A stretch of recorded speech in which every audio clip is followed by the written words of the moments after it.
ஒரு கம்பெனியில் இன்டர்வியூ நடக்குது. அந்த இன்டர்வியூக்கு வந்திருக்கிற பையனை பார்த்து அந்த மேனேஜர், தம்பி ஹார்ட் ஒர்க்குக்கும் ஸ்மார்ட் ஒர்க்குக்கும் என்னப்பா டிஃப்ரென்ஸ்னு கேட்குறாரு. உடனே அதுக்கு அந்த பையன், சார் நான் செய்யக்கூடிய வேலை தான் ஹார்ட் ஒர்க்கு. நான் ஹார்ட் ஒர்க் பண்ணால் எனக்கு ஒரு எக்ஸ்பீரியன்ஸ் கிடைக்கும். அந்த எக்ஸ்பீரியன்ஸில் தான் நான் ஸ்மார்ட் ஒர்க்காக லேர்ன் பண்ண முடியும் அப்படின்னு சொல்லியிருக்கான். இந்த பதில் அவருக்கு திருப்தியா இல்லை. இன்னொரு ஆளை கூப்பிடுறாரு. அவங்க கிட்டேயும் அதே கேள்வியை கேட்குறாரு. அவங்க சொல்லக்கூடிய பதிலும் அவருக்கு திருப்தியா இல்லை. இதே மாதிரியே 2-3 பேரை அவர் இன்டர்வியூ பண்ணுறாரு.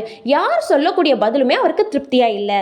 கடைசியாக ஒரு பையன் வரான். அந்த பையன்கிட்ட இதே கேள்வியை கேட்குறாரு. அதுக்கு உடனே அந்த பையன், சார் நீங்கள் சொன்ன வேலையை சொன்ன டயத்தில் சொன்ன டேட்டில் நான் முடிச்சு கொடுத்தேன்னா அதுதான் என்னோட ஹார்ட் ஒர்க்கு. என்ன மாதிரி ஒரு ஹார்ட் ஒர்க்கான பையனை பார்த்து நீங்கள் ஈஸியாக வேலைக்கு அப்பாயிண்ட் பண்ணிங்கன்னா அதுதான் சார் உங்கள் ஸ்மார்ட் ஒர்க்குன்னு சொன்னானா. இந்த பையனோட ஸ்மார்ட்டான ஆன்சர் பிடிச்சி அந்த மேனேஜர் அவனை அப்பாயிண்ட்டும் பண்ணுறாரு. இந்த கதையிலேருந்து என்ன தெரியுதுன்னா, ஹார்ட் ஒர்க் பண்ணால் மட்டும் போதாதுங்க, கொஞ்சம் ஸ்மார்ட்டாகவும் யோசிக்க தெரியணும். இந்த வீடியோ உங்களுக்கு பிடிச்சதுன்னா மறக்காமல் என்னோட சேனலை